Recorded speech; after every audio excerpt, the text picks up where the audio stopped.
இல்ல அதாவது அந்த பெரியாரை குறித்த அந்த விமர்சனத்தை வைத்து அது இன்றைக்கு தமிழ்நாடு முழுவதும் பேசுபொருளாக மாறுவதை காட்டிலும் நான் சொல்ற இந்த மனித சமூகத்திற்கான இந்த மக்களுக்கான தமிழ் சமூகத்தின் வாழ்வுரிமைக்கான பல்வேறு பிரச்சனைகள் இருக்கிறது.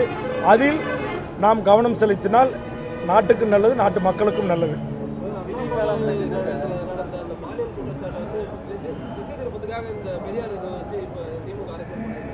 இல்லையா, அதில் தான் குற்றவாளியை கண்டுபிடிச்சிட்டாங்க. இப்போ அடுத்து ஃபர்தராக என்கொயரி போயிட்டு இருக்கு.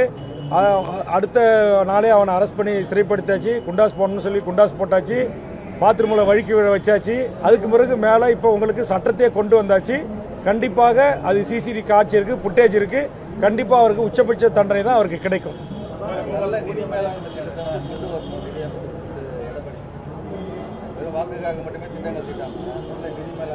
அது ஒரு நல்ல ஒரு எதிர்கட்சி தலைவருடைய ஒரு நல்ல ஆலோசனையாக எடுத்துக்கொள்ள வேண்டும். எடுத்துக்கொள்ளக்கூடியவர் தான் நம்முடைய மாண்புமிகு நிதியமைச்சர். அப்படி எடுத்துக்கொள்வார் என்று கருதுகிறேன்.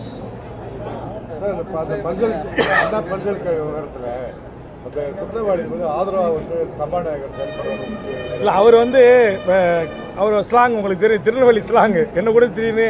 என் தம்பிம்பாரு, என் புள்ளம்பாரு, அப்படி ஒரு பேசக்கூடிய அது என்ன சொல்லுவாங்க டங் ஸ்லிப் அப்படின்றது போல ஒரு வாய் தவறி வந்த ஒரு வார்த்தையாக தான் இருக்கிறான். ஒரு ஐயோக்கிய பையன், ஒரு கொலை குற்றவாளிக்கு நிகரான கொடுமையான பாலியல் குற்றவாளி. ஏற்கனவே அவன் மேலே கிட்டத்தட்ட 20க்கு மேற்பட்ட வழக்கு இருக்கு. அவனை போய் தம்பின்னு அழைக்கணுன்ற நோக்கத்தோடு அவர் அழைக்கல. அது வயதில் பெரியவர், ஒரு டங் ஸ்லிப்பு அப்படின்றத நான் எடுத்துக்கிறேன்.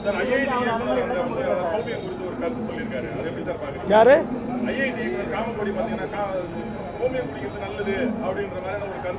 ஆமா, அவர் சார்ந்திருக்கிற RSS இயக்கம் அல்லது அவர் ஆதரிக்கின்ற ஆளுமைகள் எல்லாம் உத்தரப்பிரதேசத்தில் கோமியத்தையும் மாட்டு சாணையங்களையும் சாப்பிட்டதும் தற்போது உயிர் வாழ்கிறார்கள்.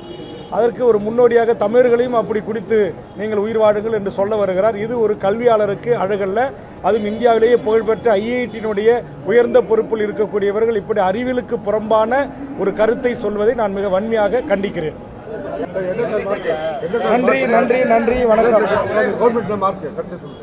நான் மார்க் போடுறதுக்கு ஐயா இல்ல.